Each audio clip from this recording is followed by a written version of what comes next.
So welcome back to Frescon academy. Okay, कौन सा chapter study कर रहे थे हम लोग? That is permutations and combinations. Okay, permutation and combination के पार्ट में बारे में बात करेंगे हम लोग। तो पहले परम्यूटेशन हम लोगों ने खत्म कर दिया था। चैप्टर का स्टार्ट कहाँ से हुआ था अपना? सबसे पहला चीज स्टडी किया था हम लोगों ने प्रिंसिपल ऑफ काउंटिंग। ओके, जिसमें एडिशन एंड मल्टीप्लिकेशन वाला प्रिंसिपल था। सेकंड इंपॉर्टेंट स्टडी जो हम लोगों ने किया था that was factorial notation. Perfect. So factorial notation के बारे में हम लोगों ने लर्न किया कि कैसे कैलकुलेशंस किए जाते हैं। देन उन दोनों चीजों को लेके हम लोग आगे बढ़ गए थे परम्यूटेशंस के तीन टाइप को स्टडी करने के लिए। कौन से थे वो? First type that is nothing but your permutations when the objects are distinct. Okay, यानी कि logarithm का example. Then the second type that is nothing but your permutations when objects are identical, यानी कि mathematics वाला example जिसके अंदर बहुत सारे words repeat हो रहे थे, okay, letters repeat हो रहे थे. Then उसके बाद third thing was circular permutation. क्या था वो? Circular permutation. ऐसे करते करते हम लोगों ने permutation खत्म कर दिया था। उसके बाद हम लोगों ने क्या स्टार्ट किया था? याद करो, combinations. एंड कॉम्बिनेशन के अंदर अगर तुम लोग ठीक से सोचोगे तो कॉम्बिनेशन का कीवर्ड था सिलेक्शन। विराट कोहली वाला एग्जांपल लिया था हम लोगों ने, याद आ रहा है ना तुम लोगों को? सो सिलेक्शन एंड सिलेक्शन करने के हम लोग वेज को काउंट कर रहे थे। ओके, तो उसमें हम लोगों ने एक पैटर्न देखा था कि ज्योमेट्री वाले सम्स में अपने को most of the times the thing is वहां पे पैटर्न जो दिखता है कि तुम लोगों के सम्स कॉम्बिनेशन वाले पार्ट में जाते हैं। समझ में आ रहा है? यहाँ पे एक चीज तो हमेशा ही रहने वाला है कि तुम लोगों को रिकॉग्नाइज करना पड़ेगा whether that question is from permutation और combination एंड उसके बाद आगे प्रोसीड करना पड़ेगा। समझ में आ रहा है? सो अभी और आगे बढ़ते हैं। कॉम्बिनेशन में भी और एक पैटर्न है which is our last pattern. उसके बाद अपना परम्यूटेशन एंड कॉम्बिनेशन वाला चैप्टर खत्म हो जाएगा। ओके, सो इतनी खुशी क्योंकि बहुत बड़ा चैप्टर था, आई नो। उसके बाद ये पार्ट खत्म हो जाएगा, हम लोग नेक्स्ट वाले चैप्टर की तरफ मूव कर जाएंगे। ओके, लेकिन उसके पहले ये लास्ट वाले पार्ट के ऊपर अच्छे से फोकस करते हैं। ओके, सो हम लोग कॉम्बिनेशन वाले पार्ट पे थे। Permutation was already done. Combination के अंदर अभी अपने पास आने वाले हैं प्रॉपर्टीज। ओके, क्या सिचुएशन है यहाँ पे? प्रॉपर्टीज ऑफ कॉम्बिनेशंस, इसके ऊपर हम लोग काम करने वाले हैं। क्या क्या है प्रॉपर्टीज वो एक बार देख लेते हैं। सर्टेन 3 to 4 प्रॉपर्टीज है जिसके बारे में अपने को लर्न करना है एंड अप्लाई कर देंगे सीधा। इसके प्रूफ के लिए बस एक ही काम करना है, एलएचएस और आरएचएस को सेपरेटली सॉल्व कर लो, वो चीजें सीधा इक्वल आ जाती है। प्रूफ कभी पूछा नहीं जाता, you just have to use this properties, that's it, straightforward. तो पहला प्रॉपर्टी है तुम लोगों का NCR will be equal to NC n-r। ये चीज भी आराम से प्रूव हो सकता है। NCR का फॉर्मूला तुम लोगों को पता है, दैट इज n फैक्टोरियल। यहाँ पे मेंशन ही करके रख रहा हूँ because that is the main thing अपने ये वाले टॉपिक का। n factorial upon r factorial into n minus r factorial. Clear इतना? So this is the thing which we are referring whole time. अभी इसको सिंप्लीफाई किया जा सकता है। r की जगह पे n minus r आ रहा है ना, तो फॉर्मूला भी वही करो, जहां जहां पे r दिख रहा है वहां पे n minus r पुट कर दो। लेट्स सी, तो n factorial as it is, r की जगह पे n minus r, तो वो चीज बन जाएगा n minus r फैक्टोरियल। फिर इसके पास जाते हैं, अभी ये वाले ब्रैकेट को मैं अच्छे से लिख रहा हूँ। n माइनस आर था तो n माइनस, और r की जगह पे आ रहा है n माइनस आर, तो n minus r and the whole thing को लगेगा फैक्टोरियल। ओके, अभी मैंने अगर ये माइनस अंदर लेके गया, ब्रैकेट ओपन किया, तो ये माइनस बन जाएगा और ये चीज प्लस बन जाएगा ना। Can you see that? n and n will get cancel out, तो बचाएगा सिर्फ r। तो ये टर्म आ चुका है finally n factorial upon n minus r factorial into r factorial. समझ में आ रहा है? एंड ठीक से ऑब्जर्व करो ये चीज को, यही तो है n factorial upon r factorial into n minus r factorial which is nothing but NCR। Proof is done. So proof की तरफ मत जाओ, आई एम जस्ट सेइंग कि तुम लोगों को बस ध्यान देना है कि तुम लोगों को समझ में आ रहा है क्या वो सब चीजें। ओके, सो लेट्स गो, आगे बढ़ते हैं। फिर ये एक प्रॉपर्टी है तुम लोगों का जो हम लोग यूज करने वाले हैं सम्स को सॉल्व करते टाइम। ओके, क्वेश्चंस उस तरीके से पूछे जाएंगे। Then the second property is, ये समथिंग समेशन के टर्म्स में जाता है, NCR plus NCR minus 1 equal to n plus 1 CR। Properties को बस देखो, इसके प्रूफ में नहीं पढ़ना है तुम लोगों को, या फिर ढूंढते मत बैठो कि कैसे आए, क्योंकि जस्ट सिंप्लीफाई करना है तुम लोग। LHS को सिंप्लीफाई कर दोगे RHS मिल जाएगा, RHS को सिंप्लीफाई कर दो LHS मिल जाएगा, vice versa. Okay. Then third one जो अपने पास है, अगर if NCX equal to NCY है, अगर NCX इक्वल टू NCY है, तो देर इज वन पॉसिबिलिटी जो सीधा सीधा दिख रहा है। कब हो सकता है ये चीज? जब x इक्वल टू y हो। समझ में आ रहा है? सो अगर x इक्वल टू y है तो ये चीज ट्रू है। और there is one more thing, और n इक्वल टू अगर x प्लस y है तो भी हो जाता है। कैसे? देखो ठीक से, यहाँ पे क्या बोला है? NCX इक्वल टू NCY होगा, then we can say that x equal to y होगा और n equal to x plus y होगा। ये तो सीधा सीधा दिख रहा है। अगर मैंने x की जगह पे y रख दिया तो NCY equal to NCY, satisfied. Okay, so true है। ये वाला फंडा कैसे? यहाँ पे देखो, अगर मैंने यहाँ से y का वैल्यू निकाला तो वो क्या आएगा? x इधर शिफ्ट हो जाएगा तो n माइनस एक्स आ जाएगा। तो मैंने यहाँ पे अगर y की जगह पे n माइनस एक्स दिखा तो ये कैसे इक्वल हो सकता है? किसी को दिमाग में आ सकता है? ठीक से देखो ऊपर,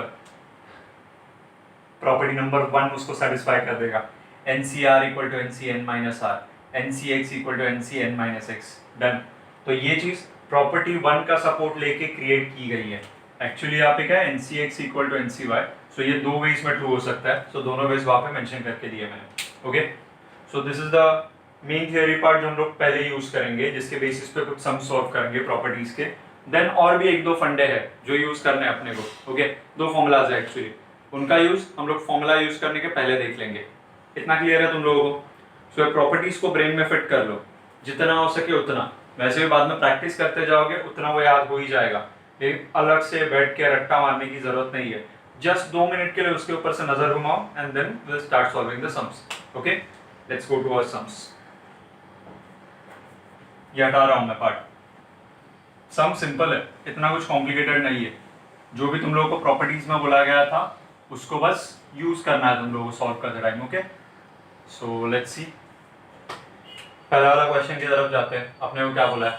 bye the way this is our last exercise, okay, जिसको हम लोग डील करने वाले हैं। यस, क्वेश्चन नंबर 1 में अपने को गिवन है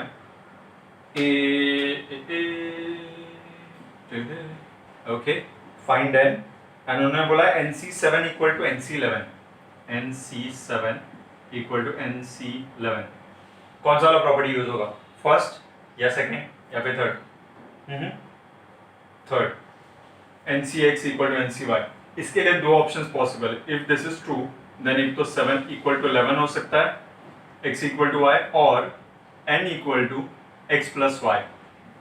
अभी ऑब्वियसली ये चीज तो पॉसिबल नहीं है, this is invalid. So n का वैल्यू ऑब्वियसली क्या आएगा? Done, that is your first question. इतना सिंपल था, कुछ था ही नहीं उसके अंदर सॉल्व करने लायक। ओके, थोड़ा थोड़ा लेवल बढ़ाते हैं। सपोज क्वेश्चन में कुछ ऐसे दिया है तुम लोगों को, 18C3n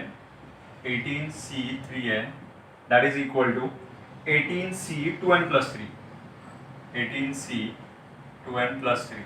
late me check once again. Yes, perfect. So 18C3n equal to 18C2n plus 3, ऐसे अगर तुम लोगों को दिया है, इसके अंदर अगर सॉल्व करने जाएंगे फिर से वही चीज, NCX इक्वल टू NCY के फंडे पे जा रहा है।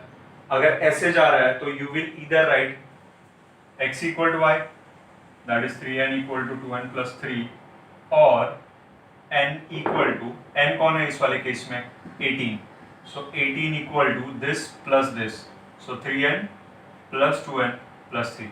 ओके, अगर दोनों के अलग अलग आंसर आए सो दोनों पॉसिबल है, ऐसे कुछ भी नेसेसरी नहीं है। बीच में और बोला है, एंड बोला होता तो मुश्किल हो जाता है, लेकिन और बोला है तो ये भी हो सकता है और वो भी हो सकता है, और एल्स दोनों भी हो सकते हैं। दैट इज व्हाट और सेज। ओके, आगे बढ़ते हैं। फिर यहाँ पे सॉल्विंग करने गए तो n इक्वल टू 3 मिल जाएगा अपने को, डन। और यहाँ पे सॉल्व करने गए तो this is 5n equal to 3 इधर शिफ्ट हो जाएगा तो 18 minus 3 is 15, that is n equal to 3। So दोनों से भी सेम ही आंसर आ गया। समझ में आ रहा है तुम लोगों को? सो n इक्वल टू 3, ऐसे कोई इशू नहीं है सेम आ रहा है या फिर डिफरेंट आ रहा है, दोनों वैल्यूज राइट है। ओके, सो ये एक चीज हो गया। और एक क्वेश्चन करके देखते हैं इसी टाइप का, अभी जगह बचा है तो काम हो जाएगा अपना। क्वेश्चन में दिया है 18C2n that is equal to 18C(n² + 3। ऐसे कुछ क्वेश्चन दिया है। Again same thing, this equal to this बोल सकते हैं, 2n equal to n square plus 3 और 18 equal to n square plus 3 plus 2n, ऐसे कुछ बन सकता है। ठीक से अगर ऑब्जर्व करोगे हर एक जगह पे क्वाड्रेटिक इक्वेशन दिख रहा है, इस वाले क्वाड्रेटिक इक्वेशन को लिख सकते हैं n square minus 2n plus 3 equal to 0। इस वाले क्वाड्रेटिक इक्वेशन को लिख सकते हैं हम लोग n स्क्वायर देन यहाँ पे प्लस 2n एंड ये 3 और ये 18 इस साइड में जाएगा तो 3 minus 18 is minus 15, so minus 15 equal to 0। यहाँ पे सॉल्व करना भी अपने को स्टार्ट करना पड़ेगा। ओके, फैक्टर्स निकालना स्टार्ट करो। 3 के फैक्टर्स के बारे में सोचने गए और -2 तुम लोगों को आना चाहिए, तो 3 वंजा कर सकते हैं हम लोग। 3 वंजा में ये माइनस है तो this is minus and this is plus, तो अपने फैक्टर्स क्या आएंगे फिर n minus 3 and n plus 1 equal to 0, that is n equal to 3 और n इक्वल टू -1, बट ये तो इनवैलिड है क्योंकि n तो नेचुरल नंबर्स है तो ये तो नहीं आएगा, तो एक रिजल्ट मिल गया अपने को n इक्वल टू 3। अभी यहाँ पे निकालना पड़ेगा अपने को, 15 के फैक्टर्स निकालने हैं। ओके ओके ओके, यहाँ पे लिख रहा हूँ मैं, 15 के फैक्टर्स निकालने जाएंगे तो -15 है एक्चुअली, दिस इज -15। -15 के फैक्टर्स आएंगे 5 3 ज़ा, सो दिस इज माय 5 3 ज़ा, बीच में प्लस साइन है तो ये प्लस और ये माइनस, डन। तो ये फैक्टर्स आ जाएंगे n plus 3 n plus 5 n minus 3 equal to 0, that is n equal to -5 और n equal to 3। n equal to -5 तो अगेन इनवैलिड होगा, सिंस यहाँ पे मेंशन कर सकते हो n belongs to natural numbers and n equal to 3 is answer. n equal to 3, n equal to 3, final answer n equal to 3। क्या तुम लोगों को समझ में आ रहा है? सो ऐसे प्रॉपर्टीज के ऊपर डील कर रहे हैं। This all 3 sums are on based कि x इक्वल टू y वाला सिचुएशन होगा या फिर n equal to x plus y वाला सिचुएशन होगा। ओके, आगे बढ़ते हैं, फिर नेक्स्ट वाले पॉइंट के पास जाते हैं। अगर दूसरा कोई प्रॉपर्टी यूज में आ रहा है, this was our third property right, जिसका हम लोग यूज कर रहे थे, एंड थर्ड प्रॉपर्टी में इनडायरेक्टली और एक प्रॉपर्टी यूज हो जाता है, दैट इज योर फर्स्ट वाला प्रॉपर्टी। सो बचता कौन सा है फिर इन द एंड?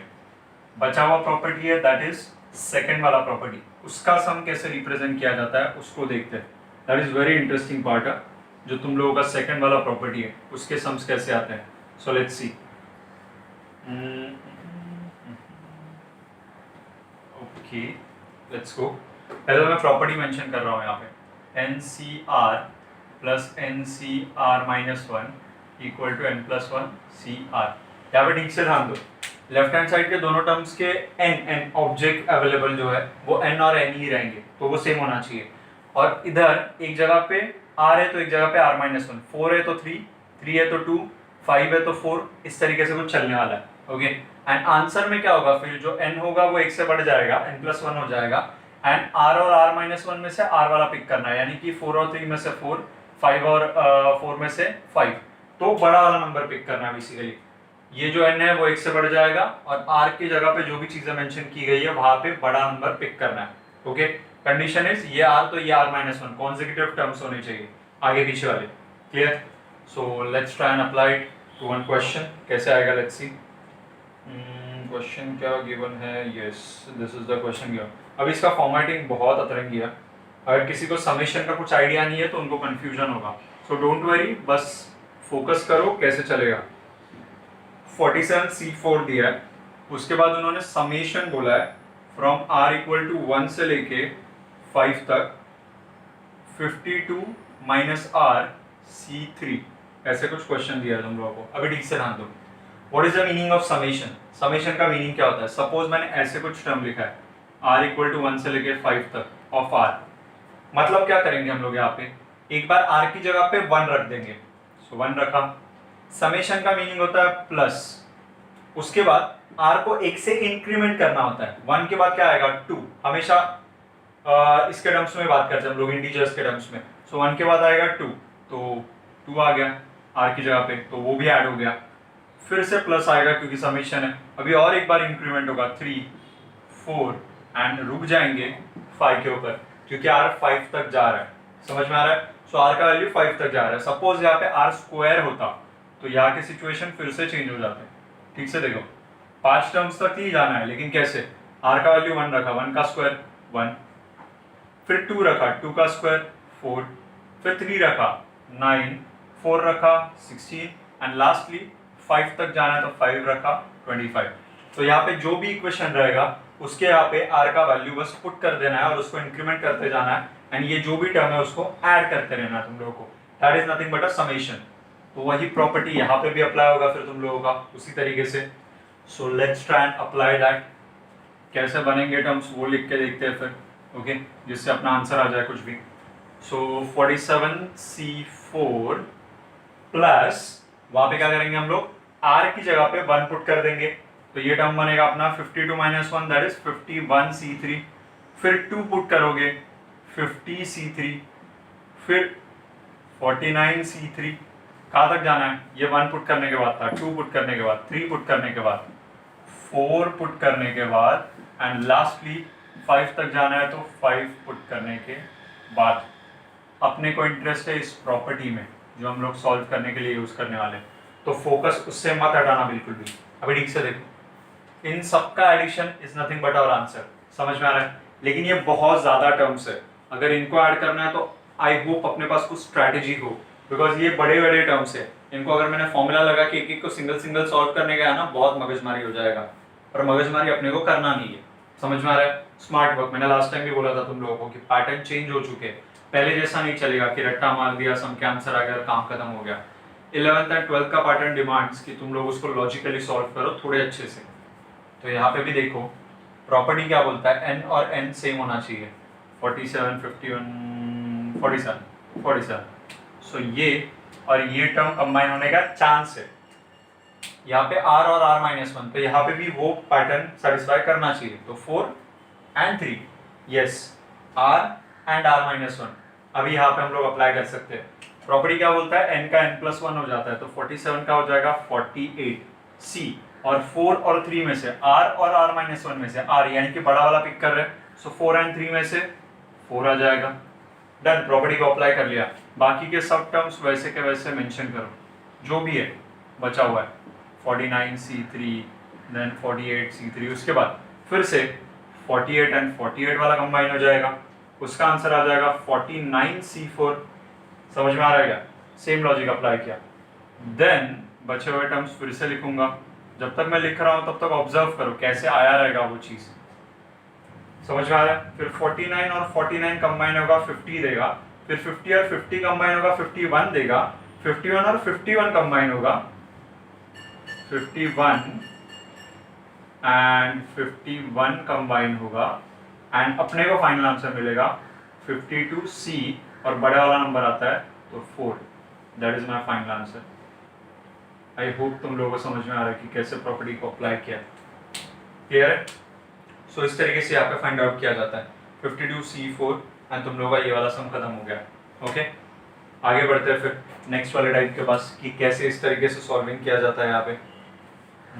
नाइस, ये बहुत सही सम है, मतलब एंट्रेंस एग्जामिनेशंस में भी वगैरह ऐसे टाइप के सम्स दिखते हैं तुम लोगों को। कंडीशन इज तुम लोगों को प्रॉपर्टी पता होना चाहिए and you should be able to easily apply it to the sum. Okay, ये हुए प्रॉपर्टी बेस्ड सम। अभी कुछ सम्स ऐसे भी हो सकते हैं जहां पे तुम लोगों को प्रॉपर्टी के अलावा दूसरी चीजें अप्लाई करनी पड़े। For example the basic logic जो अभी तक हम लोगों ने कॉम्बिनेशन का देखा था, उसके बेसिस पे प्लस प्रॉपर्टी के मिक्सड अप कुछ तो एक कंबाइंड थिंग इन दोनों, उस तरीके से सॉल्विंग स्टार्ट हो सकता है। ओके, नेक्स्ट वाला सम देखते हैं फिर क्या बोला है क्वेश्चन के अंदर। फाइन, हाँ, दिस इज अभी समथिंग यूनिक। उन्होंने बोला है find the difference between greatest values of. Okay, अभी ये फंडा क्या होता है, wait I will need more time for this actually.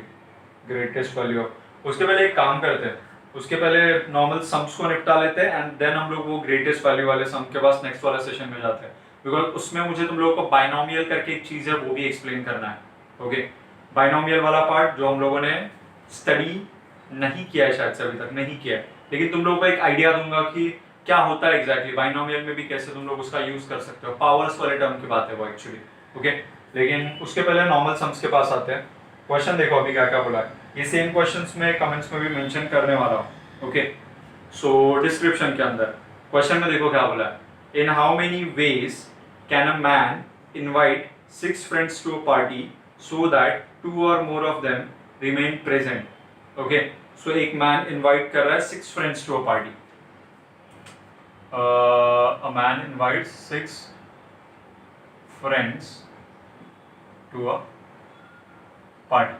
Okay, so ये बोल के रखा है.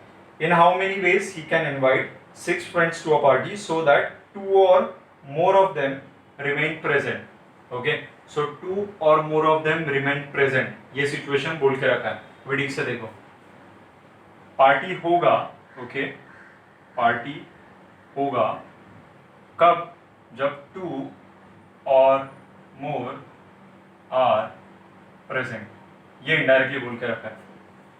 ओके, सो फ्रेंड ने अगर 6 फ्रेंड्स को इनवाइट किया, एक पर्सन ने 6 फ्रेंड्स को इनवाइट किया, सो उसने कुछ तो कंडीशन लगाया उसके ऊपर. अगर 2 फ्रेंड्स आ रहे हैं मेरे या फिर उससे ज्यादा फ्रेंड्स आ रहे हैं तो ही मैं पार्टी करूंगा, और else the party will be cancelled. So अगर इस एंगल से देखने गए तो लॉजिकली सोचना है आपने को 6 फ्रेंड्स में से कितने फ्रेंड्स एटलीस्ट एक्सपेक्टेड है तो पार्टी होगा. सिचुएशंस डिसाइड करो. 6 में से 2 भी जाना है तो भी पार्टी होगा. सेक्सी 2. समझ में आ रहा है? ठीक से समझ में आ रहा है तुम लोगों को? तो 6 में से कोई भी 2 को सिलेक्ट कर लूंगा तो भी तुम लोगों का पार्टी हो सकता है. तो सेक्सी 2. और यानी कि प्लस इट कैन हैपन कि 3 लोग आ जाए तो भी पार्टी होगा. समझ में आ रहा है? तो भी पार्टी होगा.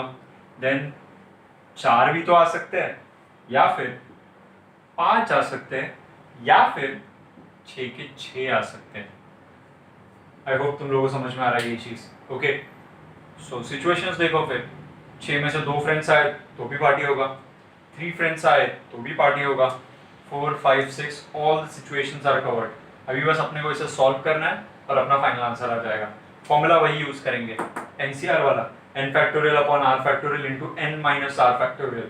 There is one more way जिससे इसको सॉल्व किया जा सकता है, लेकिन उसको मैं तुम लोगों का नेक्स्ट वाले सेशन में बताऊंगा. अभी के लिए आई एम एक्सपेक्टिंग कि तुम लोग इसका आंसर मैन्युअली फाइंड आउट करो because it is possible. Okay, कुछ चीजें अच्छे से याद रखो. फॉर एग्जांपल NC0, इसका आंसर अगर तुम लोग ठीक से सोचोगे तो हमेशा 1 आता है. NC0 एंड NCN, इसका आंसर हमेशा 1 आता है. एंड NC1, इसका आंसर हमेशा n आता है. ये फॉर्मूला तुम लोगों को बेटर है कि याद रहेंगे तो थोड़ा जल्दी काम हो जाएगा तुम लोगों का. फॉर एग्जांपल यहाँ पे 6C6 दिख रहा है, NCN, तो उसका आंसर 1 आ जाएगा. फॉर्मूला में पुट करके देखो, तुम लोगों को दिख जाएगा वो पैटर्न. ओके, उस तरीके से. सो इसका आंसर निकालो एंड दिस विल बी इस वाले सेशन का लेवल नंबर 1 तुम लोगों का. अब तक हम लोगों ने यहाँ पे लेवल कुछ असाइन किए ही नहीं थे, क्योंकि सॉल्विंग ही इतना नहीं था डिफिकल्ट. लेकिन अभी है, अभी इसका कैलकुलेशन तुम लोग अच्छे से मैच कर पाए तो काम बन जाएगा. तुम लोगों के कैलकुलेशन में कोई भी शोर नहीं है. समझ में आ रहा है तुम लोगों को?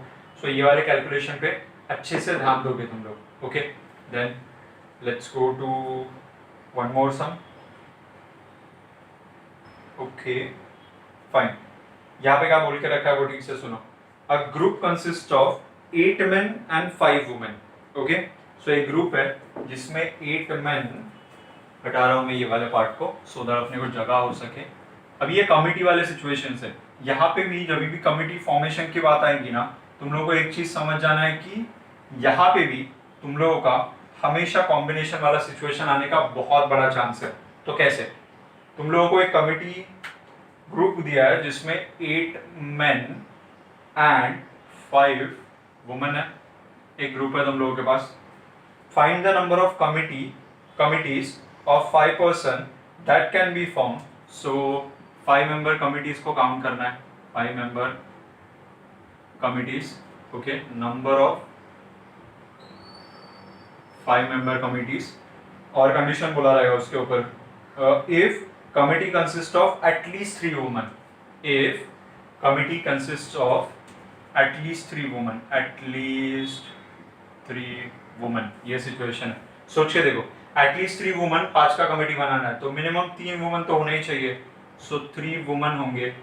अगर 3 वुमन है तो उसके साथ मेन कितने होंगे वो ठीक से सोच के देखो. 1 मिनट. 3 वुमन एंड तुम लोगों के बचे हुए 2 मेंबर्स ना, सो 2 मेन. ये एक सिचुएशन हुआ.